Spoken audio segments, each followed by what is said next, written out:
Sekiranya tidak ada pernyataan Allah dan rahmatnya kepada kamu semua di dunia dan di akhirat, nescaya kamu ditimpa azab yang berat. Dalam perbicaraan kamu tentang berita bohong itu, ingatlah kata Allah di waktu kamu menyebut berita bohong itu dari mulut ke mulut, dan kamu katakan dengan mulutmu apa yang tidak kamu tahu, dan kamu mengatakan sesuatu yang ringan sahaja padahal itu di Allah adalah amat besar. Dan mengapa kamu tidak berkata waktu mendengar berita bohong itu? Sekali-kali tidak harus bagi kita berkata itu. Maka suci engkau biarkan ini adalah dosa dan perkara yang menyebabkan dosa besar. Dan baik dari kata Allah. Lalu itulah yang dijelaskan oleh golongan munafik ini. Orang munafik ini telah sedikit sebanyak memberikan kepada Nabi dan sahabat-sahabatnya. Justru para ulama ketika membicarakan perkara ini telah bersepakat bahawa setiap perintah berkesulah dalam isu al-ilm ini dia diperhitungkan sebagai terkeluar dari masyarakat Islam. Jika tidak tertolak maka orang itu wajib dibunuh kerana begitu dan menjatuhkan maruah Rasulullah sallallahu alaihi wasallam. Dan mereka dalam kata Allah yang bahaya menyebarkan Islam ini sehingga memaksa Rasulullah sallallahu alaihi wasallam mengeluarkan perintah hukum itu terhadap 3 orang sahabat yang beriman kamu dalam jumlah dengan secepat meninggalkan mereka. Setiap dari sahabat mereka 80 serangan dan mereka tidak Allah. Hadis-hadis Rasulullah SAW banyak sekali menceritakan mengenai perintah atau menggalakkan menyembunyikan keaiban saudara-saudara Islam yang lain. Di mana yang diriwayatkan oleh Sahabat Abu Hurairah radhiyallahu anhu bahawa Nabi sallallahu alaihi wasallam bersabda, "La yasuru 'abdun 'abdan fi dunya illa syakarahu Allahu yawm al-qiyamah." Tidak menutup seseorang akan keaiban orang lain, melainkan Allah akan menutup keaibannya pada hari kiamat. Hadis riwayat Muslim. Hadis ini menceritakan kelebihan akan setiap orang yang menutup keaiban saudara. Maka Allah akan menutup keaibannya pada hari kiamat. Menurut para ulama, menyembunyikan keaiban orang lain terbagi pada 2. Yaitu makmum yang terpuji dan satu lagi mazmum yang dipuji. Menyembunyikan keaiban orang lain dianggap terpuji jika orang itu dan kalangan orang yang baik beriman dan amal soleh. Maka dalam hal ini keaibannya perlu dirahsiakan. Berbeza dengan orang yang suka melakukan maksiat.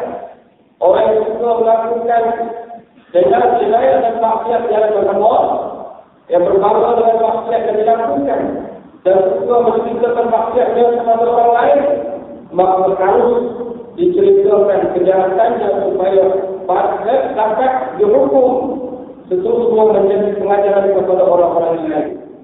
Dan ayat yang dimuliakan, apa yang penting dalam menyembunyikan keaiban orang lain adalah tergantung kepada maslahat ataupun kepentingan.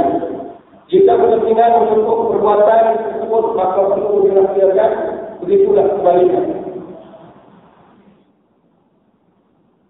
Perhatikan kata Rasulullah SAW yang diriwayatkan oleh Al-Bukhari dan Muslim dan satu hadis yang bermaksud setiap umat itu dimaafkan melainkan orang yang terang-terangan dan menuntut dalam melakukan kemaksiatan dan muhajarah.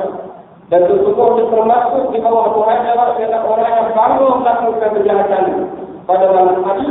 Kemudian pada paginya Allah menyembunyikan keaibannya, tetapi dia pula memberitakan kepada orang lain dengan berkata, "Ya fulan, aku melakukan perbuatan ini dan itu semalam." Padahal ketika dia tidur pada malamnya Allah Subhanahu wa taala telah menutupkan keaibannya, tetapi pada besokannya dia menuturkan apa yang telah ditutup oleh Allah Subhanahu wa taala.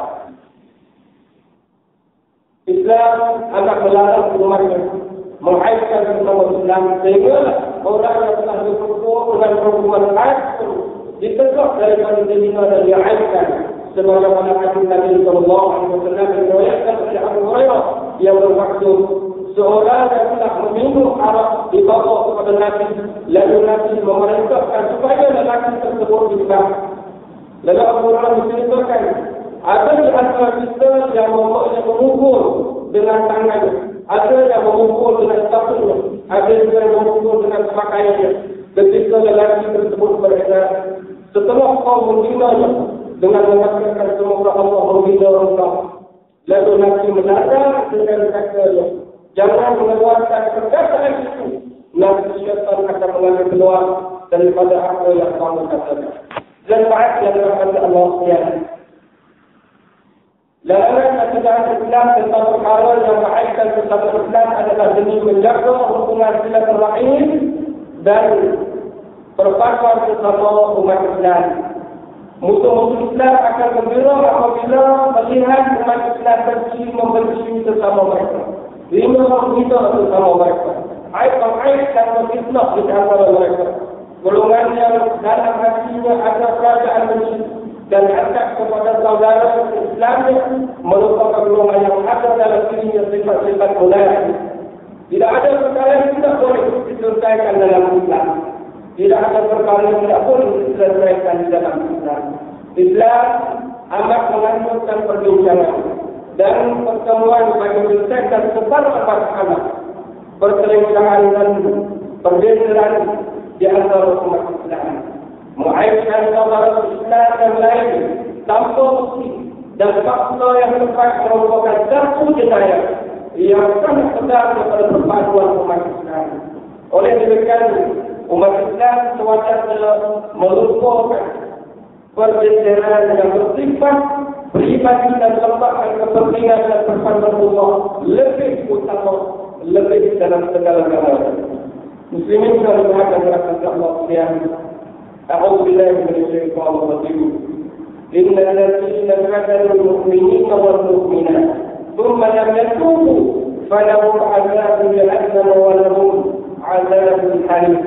Surah Al-Buruj ayat 10. Yang katanya Allah, sesungguhnya orang-orang yang mendatangkan bahaya, yakni siksa, bunuh dan sebagainya kepada orang-orang yang mukmin, lelaki dan perempuan, kemudian mereka tidak bertaubat, maka mereka akan beroleh azab neraka jahanam dan mereka akan beroleh azab api neraka yang kuat membakar. Barakallahu li wa lakum bil Qur'anil azim.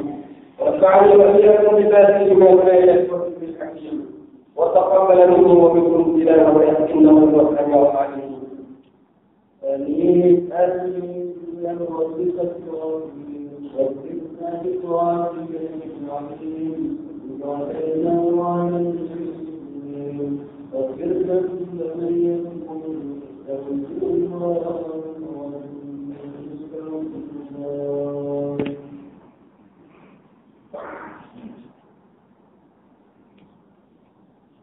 الحمد لله الذي جعلنا من المسلمين ورزقنا من الطيبات. أشهد أن لا إله إلا الله وحده لا شريك له، وأشهد أن سيدنا ونبينا محمدا عبده ورسوله. اللهم صل وسلم على سيدنا محمد وعلى آله وصحبه ومن تبعهم بإحسان إلى يوم الدين. أما بعد، فيا عباد الله اتقوا الله فقد فاز المتقون. قال الله تعالى: إن الله وملائكته يصلون على النبي يا أيها الذين آمنوا صلوا عليه وسلموا تسليما. اللهم صل وسلم على سيد المرسلين وصلى على أصحابه وقرابته وأزواجه وذريته أجمعين. اللهم اغفر للمسلمين والمسلمات والمؤمنين والمؤمنات الأحياء منهم والأموات إنك سميع قريب مجيب الدعوات ويا قاضي الحاجات. اللهم إنا نسألك نتوسل إليك بنبيك الأمين ونسألك بأسمائك الحسنى وصفاتك العظمى أن تحفظ بعين عنايتك الربانية وبحفظ وقاية الصمدانية جلالة ملكنا المعظم سلطان النور سلطان الشرف في الشيخ ابن المرحوم سلطان صلاح بن عبد العزيز الحاجب